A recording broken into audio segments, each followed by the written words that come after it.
Hi, everyone. My name is Christine Rodriguez, and I prefer to be called Christine. So please, when you send me an email, call me Christine. I prefer that.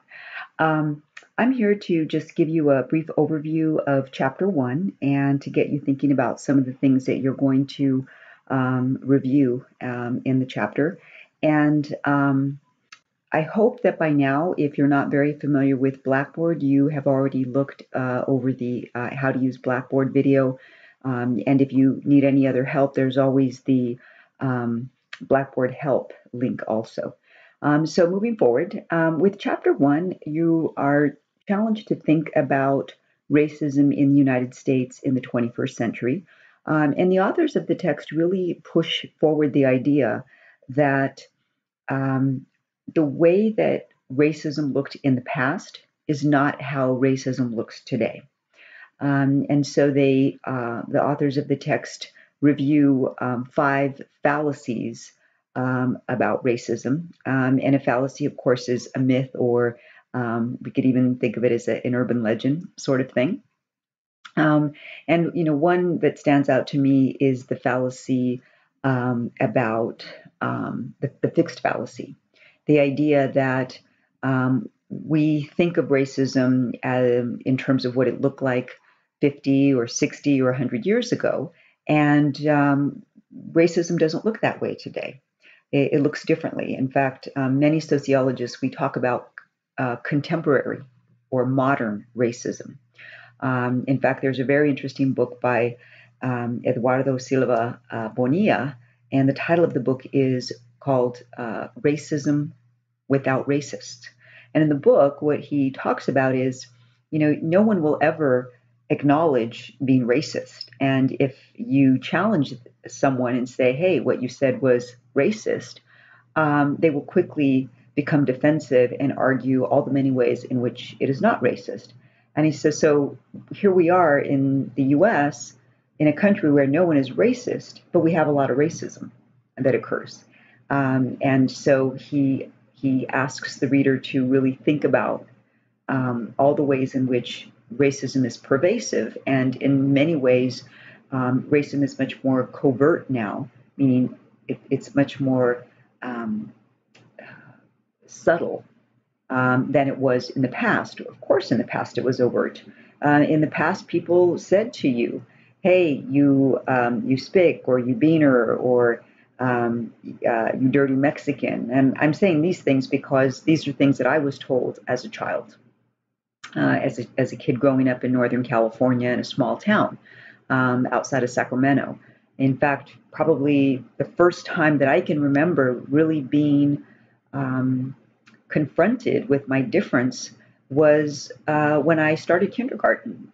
It was sometime during kindergarten, and we're children, so I don't know exactly when during that year it happened, but I remember that there was this little play area for the girls to play, and of course, because this was 1967, and so things were very gendered back then.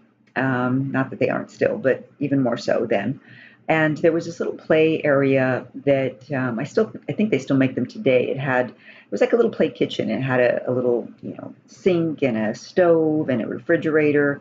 It was kind of an L-shaped thing. And there were two girls, Caucasian girls, playing in this little fake kitchen area. And I wanted to go in and play as well. And I remember the two girls standing in the front of the entryway to the little kitchen area, side by side, so that I couldn't enter. And they said, "You can't come in." And I remember asking why, because they were the only two in there, and certainly there was enough room for a third person. And I remember one girl saying, "Because you're Mexican." And the other girl saying, "And we don't play with Mexicans because they're dirty and lazy." And at 5 years of age, I didn't really know what to say other than, "Oh." And I turned and walked away. But that was really the first time that I was confronted with my differentness. That it hasn't been the last. Certainly, there have been many times throughout my life when my difference in terms of my ethnicity or my gender have been pointed out to me. And so I am certain that as we move through this semester, that you too will likely remember instances in which you were made to be aware of your difference, whatever that difference is. And we all have difference on any number of bases. We have a difference, whether it's height or weight or sexual orientation or religion. We all have difference. And so we all probably have experienced some moment in our lives when people have purposely made us aware of our difference. Um, also, there's discussion in the text about racial domination, this idea that whiteness has been normalized in this country. And so when we think of what's good or pure or right, that's often um, portrayed in terms of lightness or whiteness. So we even the way we use language highlights this. So, for example, we have sayings such as, pure as the driven snow, or the black sheep of the family, to denote that, black or dark is bad or evil. And when we think about the bad guys, they're always dressed in black. And in the old westerns, the good guys rode the light-colored horses, and the bad guys rode the dark-colored horses, and the bad guys were always the swarthy-looking or darker-skinned, greasy-looking guys, and the white guys who were the heroes were always the guys who, were clean-shaven and masculine, whatever that means. So just thinking about how whiteness has really been normalized to the point where sometimes people of color, we internalize these ideas. And the authors of the text, they call it symbolic violence. It's also been said to be when people of color internalize these negative ideas about who they are, and then believe themselves or think of themselves in the way that Caucasians do, and these are negative things. So, we think about how people of color for many years have either straightened their hair or lightened their hair, sometimes worn, light-colored contacts like green or blue, have even gone to great lengths such as having surgeries, cosmetic surgeries, to make our noses look more patrician or aquiline, meaning narrower, straighter noses, as many Caucasians have. Maybe even for Asian women, for example, getting the eyelid procedure that corrects their eyes to make them look more Western. And so, when we think about where did we get these ideas that the way Barbie looks is the way that women are supposed to look? There are different body types, and we should be okay with that instead of expecting that there's only one standard of beauty. And yet, that's pretty much how the media presents us with images, that there's this one standard of beauty. There's also some discussion about intersectionality. It's this idea that we're all complex people. We all have more than one identity.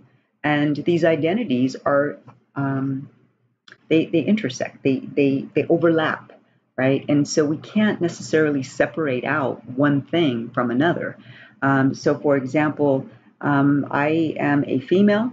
I am of Mexican ancestry, but also Native American ancestry on my mother's side. At least that's what 23andMe says, is that I'm 57.3%. I don't know how they can get so specific, but 57.3% Native American. I am an atheist. I am heterosexual, cisgender heterosexual female. I don't know if I'm really so cisgender. People often think I'm a lesbian, so maybe I'm not so cisgender, but I am a heterosexual female. I'm an animal lover. I'm a vegan. I have more than one identity. And so all of those identities overlap. I can't, if somebody were to ask me, what is your most important identity? Being a female, or being of Mexican ancestry. I couldn't say one or the other is more important because I can't separate those two identities. Being a brown female has meant that my experiences have been as a brown female, not solely as a female and not solely as a brown person. And so I hope that you'll have an opportunity to think about your own intersectionality as well. And the authors of the text also challenge us to consider that racism is something that we shouldn't just become hopeless about it, meaning we shouldn't just say, well, gosh, there's all this racism in America, and if the civil rights movement didn't fix it, and the Civil Rights Act of 1964 didn't help address it, and we have more segregation in society than we ever did. We shouldn't become hopeless or in despair. All those things are true, but we've also seen some moments of hope. That is, we, for example, see more interracial marriages today than we ever have, which means that more and more children are being born into homes where they have multiple identities, biracial or multiracial identities, and therefore they become more accepting and tolerant generally as a result. We have people who are more willing to call out racism when it happens than perhaps we used to. We have camera phones now, and we can videotape incidents that we think may possibly be racist and let others know about it. And so we should not be reluctant to think about racism and to talk about racism, and to talk about also, though, the ways in which we can, each of us, in some small way, I'm not saying that each of us can change the world on our own, but in some small way, each of us can be an agent for change, at least in those around us. So that when a coworker tells a racist joke or a joke that is sexist, we can say to that person, hey, I don't really like that joke. I think that joke's offensive for this reason. We don't have to get angry or just throw up our hands and walk out.